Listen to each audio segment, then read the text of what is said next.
आपको देने की जरूरत भी नहीं है मुझे दक्षिणा देने की, ये भी आपको बता रहा हूं। जब मैं आपको आपसे भीख मांग लूंगा तो फिर मैं आपको दूंगा भी क्या? जब भिखारी बन गया फिर मतलब आप तो दानदाता बन गए, फिर मेरा गुरु होना बेकार है, यूजलेस है। हाँ, अगर कोई मंदिर बनेगा तो पत्थर लाने वाले को पैसा देना पड़ेगा, तो वो उसके लिए मतलब मैं आपको ज्ञान दूंगा, आप धनराशि जमा करा रहे हैं, तो वो मेरे रोटी के लिए पैसा इकट्ठा नहीं होना चाहिए, अपने बच्चों के लिए पैसा इकट्ठा नहीं होना चाहिए, उस मंदिर के लिए पैसा इकट्ठा होना चाहिए। वह दोष नहीं है, उसके लिए मंदिर बनना चाहिए, वह एक अलग व्यवस्था है।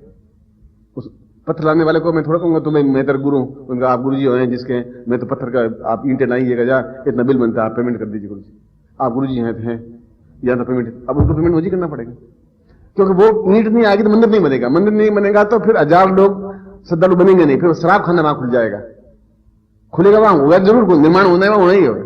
इस तरह भी आगे शराब पी करके गालियां बोलेंगे और मुजरा होगा, नाच होगा या मंदिर बनेगा,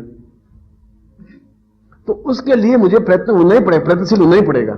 उसके लिए मुझे एक एक बूंद घड़े में पानी डालना पड़ेगा, और आप द्वारा एक एक बूंद पानी आएगा, आप एक एक बूंद हैं, जिस दिन घड़ा भर जाएगा उस दिन मंदिर बन जाएगा। और मेरे स्वार्थ के मंदिर को मेरी बपोती नहीं है या मेरे बेटों की बपोती नहीं है, वहां तो लाखों लोग दर्शन करने आएंगे और आने वाली कई पीढ़ियों तक उसके दर्शन होंगे। इसी गोरखनाथ अपनी जिंदगी में 6 मंदिर बनवाए, एक नहीं, भीख मांग मांग करके। मदन मोहन मालवीय ने भीख ही मांगा, 5 रुपए, अच्छा 5 रुपए लाओ, 2 रुपए भीख मांगा। मदन मोहन मालवीय जैसा व्यक्तित्व, उसने कहा मुझे काशी हिंदू विश्वविद्यालय बनाना है, और जीवन भर काम ये किया, काशी हिंदू विश्वविद्यालय बनाया। तो भीख मांगना कोई गुनाह नहीं था उसका, कोई अपने स्वार्थ के लिए नहीं मांग रहा था। दूसरे कार्य के लिए भीख मांगना कोई गुनाह नहीं है गुरु का, अच्छे कार्य के लिए भीख मांगना कोई, अपने पेट के लिए भीख मांगना खोटा है। अपने पेट के लिए मैं आपसे भीख नहीं मांगूंगा, मैं आपको देने में सामर्थ्य रखता हूं, लेने की मुझे इच्छा है नहीं। क्या है, 2 टाइम रोटी नहीं खाएंगे, 1 टाइम खाएंगे, 6 रोटी नहीं खाएंगे, 4 खाएंगे, 4 नहीं खाएंगे, 3 खाएंगे, 2 खाएंगे, चुपड़ी नहीं खाएंगे, बिना चुपड़ी खा लेंगे, मनेंगे तो नहीं। तुमसे भीख मांग करके क्या जिंदा रहूंगा, कैसे जिंदा? शेर कुछ भी हो जाए घास नहीं खाएगा, मर जाएगा, प्राण छोड़ देगा, वृद्ध हो जाएगा तो झाड़ी में पड़ा रहेगा, पर मर करके भी घास नहीं खाएगा वो, क्योंकि शेर है। और मरा हुआ शिकार भी नहीं खाएगा, शेर नहीं तो शिकार करके लेके आओ हिरण को, तभी शेर नहीं खाएगा, चाहे वो बेहोश है, घायल है, वो खुद शिकार करेगा और ही खाएगा।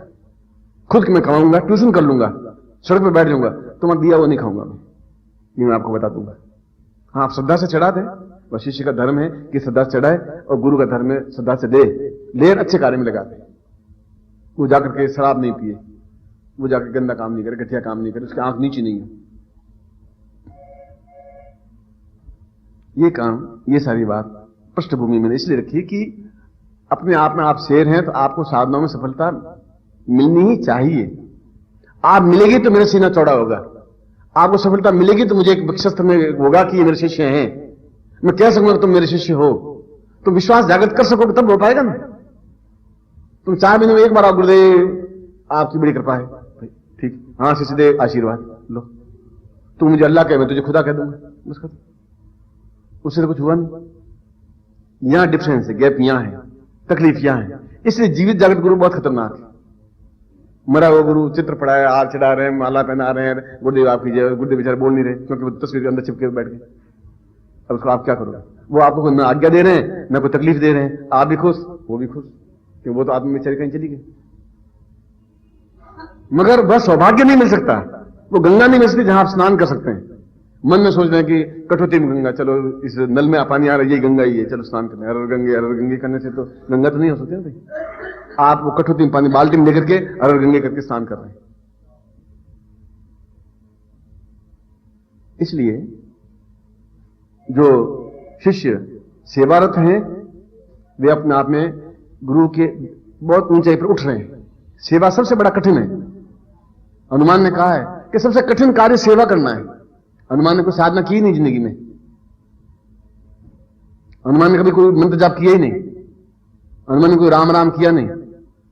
हनुमान ने तो एक ही दे कि बस राम जी की सेवा करनी, बस जो वो कहे वो कर दे रहा है, अच्छा है बुरा है, बस मुझे राम के अलावा न लक्ष्मण को देखना है, न भट्ट को देखना है, न शत्रुघ्न को देखना है, बस जो राम कहेंगे वो मुझे करना है। और जीवन भर उन्होंने यही किया। और आज राम के मंदिर भारतवर्ष में 5000 होंगे तो हनुमान जी के मंदिर 5 लाख है। वह एक ही ऐसा शिष्य बना, सेवक या शिष्य, जिसने अपने स्वामी से भी ज्यादा मंदिर उसको पूछते हैं लोग। एक उदाहरण है ऐसा। और फिर उसमें क्या लिखा है हनुमान चालीसा में, कृपा करो गुरुदेव की नाई। हनुमान चालीसा में लिखा है कि हनुमान आप मेरे पर कृपा करें। कैसे करें? गुरुदेव जैसे कृपा करते हैं वैसा करिए, गुरुदेव की नाई। आप पत्थर भी फेंकेंगे तो फल ही नीचे गिराएगा, गाली नहीं देगा। इसलिए आज ये भावना, ये चिंतन, ये विचार आपकी 2 मिनट बाद धुल जाएगी। मैंने कहा तो है, पर आपकी इसलिए धुल जाएगी जो एक बार निकले नहीं और लोग कुछ और मिल जाएंगे, वो मिल जाएंगे। क्या हुआ नहीं। आपने कुर्ता झटका, जो लिखा वो सब नीचे उतर गया आपका। बस जैसे आप जैसे ओरिजिनल थे वैसे वापस ओरिजिनल बन गए। अगली बार वापस शुद्ध साफ लक्ष्य लगाए वापस आके बैठ जाएंगे। अरे भाई पिछली बार इतना चीखा चिल्लाया, उसका क्या हुआ? बस आपकी कृपा है। बच्चा नहीं हो तो आपकी कृपा, बच्चा हो गया तो आपकी कृपा। तो मेरी इसमें कृपा क्या है? तो आपकी खुद की कृपा है। मैं तो आपको आशीर्वाद दे रहा हूं। इसलिए जो कहा जाए वो हृदय में उतारा जाए। नहीं उतारे तो मैं जबरदस्ती कोई घूंट तो है नहीं कि भाई और पिला दिया उसने, ऐसे तो मैं कर नहीं सकता। और आपके अंदर जागृत होनी चाहिए विश्वास की भावना। और विश्वास कहने से नहीं बन सकता। विश्वास तो आपको सिद्ध करना है। आप सिद्ध करिए कि आप विश्वास पात्र हैं, ये आपको सिद्ध करना है। वो अपने आप उसको मालूम पड़ जाएगा। गुलाब खिलेगा तो अपने आप सुगंध आ जाएगी। उसका गुलाब चीखता नहीं है मैं सुगंध दे रहा हूं, मैं सुगंध दे रहा हूं। गुलाब कभी नहीं बोलता बेचारा, अपने आप आसपास निकलने वाले कहेगा सुगंध आ रही है, गुलाब खिलाए तो गुलाब बनी। कूड़े का ढेर बनने से क्या फायदा? आपके कहने से तो गुलाब आप बनेंगे नहीं। आपका कार्य, आपका चिंतन, आपकी श्रद्धा, आपका समर्पण और आपका ये सब कुछ मिलकर के जो चीज बनती है उसको विश्वास कहते हैं। और वो विश्वास अपने आप एहसास कर लेता है। तो हंसा तो मोती चुगे, हंसा सब चीज छोड़ के मोती चुन लेता। बीच में से 25 कंकड़ पत्थर पड़े हैं, बीच में मोती चुन लेता। हंसा को मालूम है कि ये मोती है। हंसा को मालूम है कि विश्वास पात्र बन गया है। अब ये बदल नहीं सकता, अब ये नहीं बदलेगा जिंदगी में। ये विश्वास कहने से नहीं बन सकता, ये कार्य से बनता है। आपकी एक्टिविटी, आपकी आंख, आपका चिंतन, आपकी विचारधारा, ये सब बनता है। आपकी सामीप्यता, आपकी नजदीकता, आपकी एक रूपता, ये सब होगा तब जीवन में कुछ बन सकेगा। और गोरखनाथ ने यही सब बात गोरखवाणी में कही। और इसीलिए शंकराचार्य के समतुल्य गोरखनाथ को माना गया है, भगवान शिव का अवतार माना गया है। और उन्होंने एक नवीन तरीका निकाला। उन्होंने कहा कि आने वाली पीढ़ियां शायद संस्कृत का उच्चारण नहीं कर सके। उसने भविष्य को पढ़ लिया था। उसमें संस्कृत भाषा थी, आज हिंदी भाषा है। इस आज हिंदी चलती है। और गांवों में आज हिंदी को भी अपभ्रंश हो गया है। हम अंग्रेजी का शब्द था स्टेशन, जो अंग्रेजी का शब्द है STATION, हमने उसको हिंदी में पूरा पूरा डाल दिया है। हमारे लिए कोई स्टेशन का शब्द हिंदी में है ही नहीं, इसलिए हम स्टेशन को स्टेशन कहते हैं, समझ जाते हैं। यो हिंदी में इसका शब्द है लोह पथ गामिनी विश्राम ग्रह। लोहे की पटरी पर चलने वाली जहां रुकती है उसको मतलब स्टेशन कहते हैं। अब किसी को लोह पथ विश्राम, लोह पथ गामिनी विश्राम ग्रह में तुम्हें मिलूंगा, तुम्हें क्या? अरे भाई लोह पथ गामिनी विश्राम ग्रह में मिलूंगा, ये कौन सा विश्राम? किसी धर्मशाला में? बोलो। अब हिंदी समझोगे नहीं, आप भी नहीं समझोगे। ये शुद्ध हिंदी बोल रहा हूं मैं, शुद्ध हिंदी, तो आप नहीं समझ पा रहे। तो ये शुद्ध हिंदी स्टेशन कहते हैं, आप समझेगा। स्टेशन नई दिल्ली, पुरानी दिल्ली, निजामुद्दीन, कौन सा फड़ा के पकड़ लो गया। अब स्टेशन आप बोल रहे हैं, स्टेशन अंग्रेजी में आया शब्द हिंदी में, चलो हमने पचा लिया। हमने तो मुगलों को भी सहन किया, अंग्रेजों को भी सहन किया, कि हम सहन शक्ति वाले हैं ना भाई, सहन किया। अब गांव में जाएंगे तो स्टेशन भी नहीं बोलते, वो बोलते स्टेशन। वो स्टेशन भी नहीं बोलते। अब उनको स्टेशन के, अब स्टेशन के, स्टेशन के स्टेशन है, नहीं बोले ना स्टेशन, स्टेशन बोले ना, के गलत बोल लियो। और आप हरियाणा में चले जाएं तो स्टेशन में गलत बोल रहे हैं, स्टेशन। आप बोलोगे स्टेशन, स्कूल मास्टर सिखा रहा है, बोले स्टेशन, वो स्टेशन। अरे स्टेशन नहीं स्टेशन। वो कह रहा गलत तुम बोल रहे हो, मास्टर आप खुद गलत बोल रहे हैं, स्टेशन बोलो, स्टेशन बोलो, मास्टर गलत हो गए। इसलिए आपको मैं क्या कहूं, इसलिए शब्द बदल जाए, शब्द काम नहीं करते। आप बोलोगे वो शब्द काम नहीं करेंगे, आपकी एक्टिविटी काम करेगी।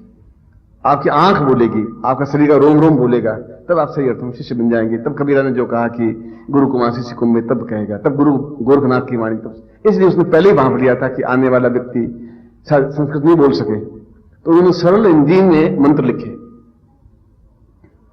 और वो मंत्र ऐसे हैं जब हमें विश्वास नहीं होगा कि ये मंत्र भी हो सकता है, विश्वास होता नहीं, मगर वो उतना ही इफेक्टेड है जितना संस्कृत में मंत्र है, उतना ही इफेक्टेड वो मंत्र भी है, सेम इफेक्टेड है, उससे भी ज्यादा इफेक्टेड है। तो हम सोचते हैं कि साले ये मंत्र है क्या? और मंत्र तो प्रत्येक शब्द मंत्र है, इसमें जितने मंत्र बोलते हैं वो प्रत्येक शब्द शास्त्र इधर आना, मंत्र बोला शास्त्री इधर आना, मंत्र बोला, आया कि नहीं आया? अगर ये आया तो भगवान भी आ जाएंगे, लक्ष्मी भी आ जाएगी। मैंने तो मंत्र बोला है, अब बिल्कुल सही मंत्र बोला है, शास्त्री इधर आना। अब जो बोला वो मंत्र बस शास्त्री बुलाना था, आप ही नहीं आए ना आप आए ना आप आए, इस पास ये भी नहीं आया, शास्त्री आया। जो लक्ष्मी का मंत्र बोलूंगा तो लक्ष्मी आएगी आएगी।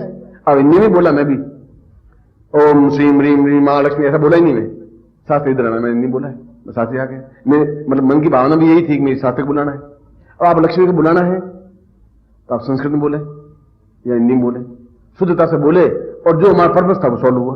मैंने आपको उदाहरण देकर समझाया है। इसलिए गोरखनाथ ने हिंदी में वे मंत्र लिखे और अपने सब शिष्यों को सिद्ध करवाए और कंफर्म करवाए और कहा कि इन मंत्रों से सिद्धि मिलती है। आज के युग में हमें एकदम से हैबिट पड़ गई, इसलिए वो सोचे ये मंत्र है भी कि नहीं, इसलिए हम अश्रद्धा पैदा हो जाती है। मैं तो हम जो भी बोलते हैं वह सब मंत्र हैं, मगर उसका एक प्रोनाउंस किस ढंग से बोलना है और गुरुमुख से प्राप्त हुआ है कि नहीं हुआ है, और क्या यह गोरखनाथ के मुंह से निसृत है, तो तेजस्वी व्यक्ति के मंत्र से निकली हुई चीज होगी ना भाई, तभी तो सिद्ध होगी। यूं तो फिर आप सभी गुरु नहीं, तो यूं तो गुरु नहीं बन सकते आप में तेजस्विता होगी, तेजस्विता युक्त जो शब्द निकलेगा वो मंत्र बनेगा, तब उसका इफेक्ट होगा। अब मैं बोलूं साथ आई बोला वही, लैंड बोला वही, अभी जो बोला था वही बोला हूं, साथ इधर वही तो भी नहीं आए। मैंने तो दोनों बार बोला था वही, इसलिए कि मेरा उच्चारण सही नहीं था और उस समय जो बोला था वो अपनी तेजस्विता से युक्त मंत्र बोला था, इसलिए वो आया। इसलिए मैं आपको तेजस्विता प्रदान करने का मतलब, ये साधना का मतलब है तेजस्विता प्रदान करना। अब इसमें आपको होनी चाहिए विश्वास, इस साधना में भी, अपने आप पर भी, मंत्र पर भी और गुरु पर भी। और विश्वास में जहां भी कमी है वहां आपका शिष्यत्व खंडित है। अब मनुष्य सही है, आप परिपक्व हैं, मगर क्या आपने समर्पण किया? क्या 24 घंटों में एक बार भी गुरु के लिए कुछ काम किया? क्या 5 मिनट गुरु जी के लिए निकाले? क्या आपने कहा कि ये 15 मिनट गुरु जी मैं खाने के लिए, आधा घंटा भोजन के लिए निकालता हूं, ये 15 मिनट गुरु जी के लिए निकाले मैंने? गुरु जी ने जो काम सौंपा है वो काम, या गुरु जी से काम लेके आता हूं, गुरु जी मेरे ये काम बताइए क्या करूं? ओम परम तत्वाय नारायणाय गुरुभ्यो नमः। ओम ह्रीं मम प्राण देह रोम प्रतिरोम चैतन्य जाग्रय ह्रीं ओम नमः। ओम भूर्भुवः स्वः तत्सवितुर्वरेण्यं भर्गो देवस्य धीमहि धियो यो नः प्रचोदयात्।